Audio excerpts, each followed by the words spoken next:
So I had this idea for a new build, or I would go back to Dark Souls 2 and make the build, and then do a little bit of like dueling, and that would be the intro of the video.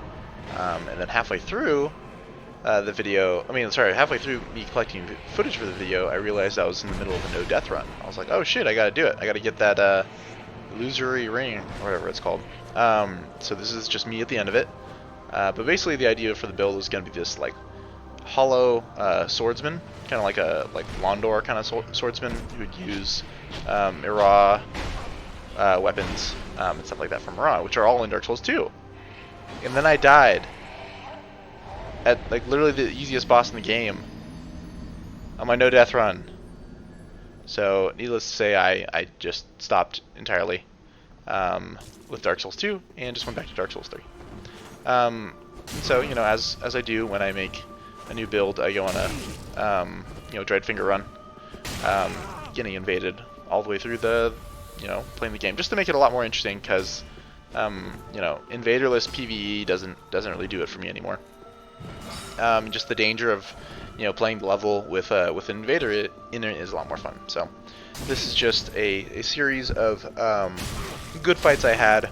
Didn't really have a good fight until this one here, because a lot of the invaders were kind of pretty new, which is really interesting.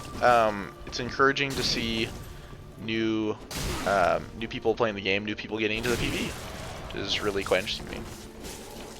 Also, Hollow Slayer Greatsword has those super quick follow-ups to that initial R1, which just creates like this like greatsword blender where while you're swinging the weapon, it's really hard to get another attack in. Just the timings are weird, and it's a really great weapon for that.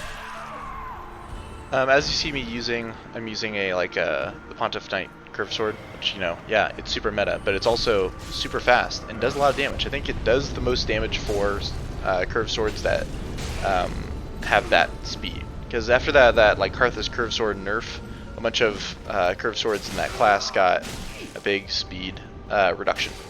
So this still has that speed. As you can see, just like it can really just tear phantoms up. A host with something like the Pontiff Knight Curved Sword is extremely dangerous, because they can deal out of a lot of punishment and still take a ton. But yeah, it's also a good invader weapon. Curved swords in general are a lot of fun to play with. This guy had a pretty cool build. Just showing off a little bit of the Hollow Slayer right there. Although this guy just curved sword can really just panic you and get you rolling. And also, I love this celebration. I love doing that with another build I have like that. The one thing I tried out for a little while was maybe doing Pontiff Knight Curved Sword in the other hand, and Hollow Slayer in the main hand. Didn't have the best results with it. It's interesting, just the speed reduction when one-handing a Curved Sword is not that great. And while I was excited to get parries on that thing, Curved Sword and Rapier parries are just really not very good. So a little bit of those me learning what works well, what doesn't. And so I take some time to figure that out. And also just getting a lot of play out of Pontiff Knight Curved Sword. I haven't played a whole lot with Curved Swords. I had a Dex-ish build in the past that I was so level 60. But I just never really did too much with it. I wasn't getting that many invasions with it, because I think I put it at a weird place, or in terms of soul level and upgrade. So I deleted it and made this character instead. Here's someone who clearly reads the Reddits. Their name is Glavemaster Hodier. They're really not a bad player, but like I was saying, being a host, you have this 30% health increase, and so you can really just afford to punish people as much as you want, because losing trades as a host is not that big of a deal, but losing trades as a phantom is a much bigger deal, because that can potentially knock out half your health right there. I found that curved swords are kind of like the counter to big poise weapons, because they can just never get their hyper armor going fast enough. Then you can stop it with your curved sword. Also, great hammers. I used to be a lot more afraid of them because my whole game used to be just making poise trades. But once you find that you can get behind people and backstab great hammer users reliably, they become not a huge problem unless they're in a gank. And then they're a huge problem. Here's another this guy with an interesting build. Everyone freaking uses a parry shield. All invaders, I swear to God, use a parry shield. And, you know, it's not that hard against someone who knows that you're going to go for parries. Backstabbing a whiffed parry is become one of my favorite things to do, and I absolutely love it. One thing I've found is that the archives are still a very active invader spot, which is why I'm leaving Lothric and Lorien alive on this character, so I can still get invaded. So I can, like, you know, fight cool builds like this, which is, you know, the Storm. I think it's called the Storm Curve Sword, which I should just go get because it looks like a lot of fun. It's a fun little weapon art. But yeah, it's a lot of fun to invade other people using curved swords, or get invaded by people using other curved swords, especially curved swords that you don't see a lot, or just weapons you don't see a lot in general. This is definitely one of them. It doesn't have quite the speed of the... Shit, sorry, I was just looking at that with backstab parry.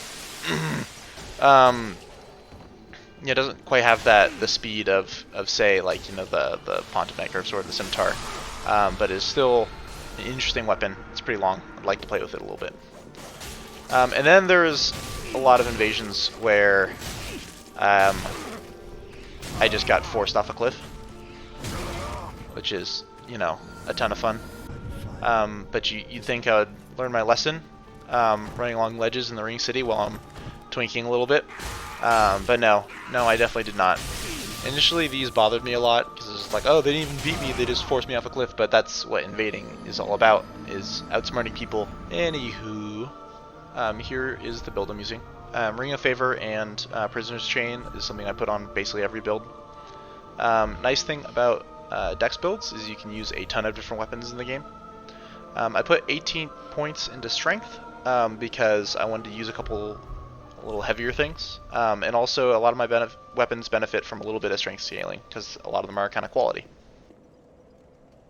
So I kind of narrowed a lot of like the focus on my build down to like the Hollow Slay Greatsword, which just, as I said earlier, is just an absolute blender, especially getting in like a small space like an elevator. It's a really great weapon. Two-hand. It's really great for R1 spammers and people like to turtle up, like a lot of greatswords are. I also use the Mailbreaker as just a little backup weapon. I've subsequently switched to Corvian Great Knife, just because it's fast as hell and a little bit bigger than the Mailbreaker. Here I'm just going to kind of demonstrate exactly what the Hollow Slayer does in terms of non-hyper armor weapons. I can just get 4 solid hits in if someone doesn't, you know, clear the hell out of my my sword's range, right? And then people quickly are very much afraid of that, and they'll roll just to get way the hell out of it, which can cause them to do some dumb things, like fall to their death. I also just love the feel of it. But it's got kind of everything you want from it. It's got quick follow-ups, it's got nice pokes, and then now I've paired it with the S-Stock, which is great for finishers or just generally applying pressure. So I've been sticking with the offhand S-Stock recently more, just because it's got a lot of perks. It's by far the longest thrusting sword. It does the most damage of pretty much any thrusting sword. And it also doesn't really parry, but that's okay, because I'd much rather have the L1 bibles to throw off my opponent. It also can just put people in a blender like this when paired with a greatsword. And then here's a guy here's a host actually, who's using the same kind of build. I think he'll switch to it in a sec after he comes out of his Perseverance. But this is a lot of fun, because now I get to see like how other people that playstyle. This is like one of the few solo hosts I felt really good about killing. Not because he did anything wrong, it's just like it felt like a good test of my skills against someone who, you know, seems to know what they're doing as well.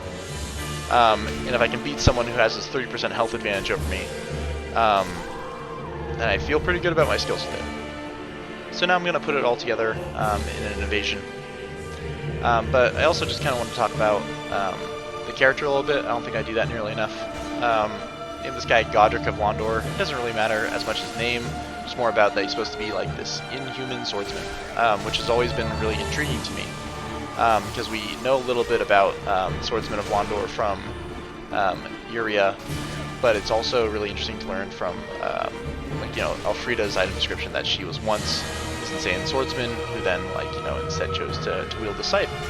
And so I'm channeling a lot of that same kind of stuff, just like crazy inhuman swordsman that uses a lot of unique stuff. So that's what this build is. I'm looking forward to making a lot of other videos with it.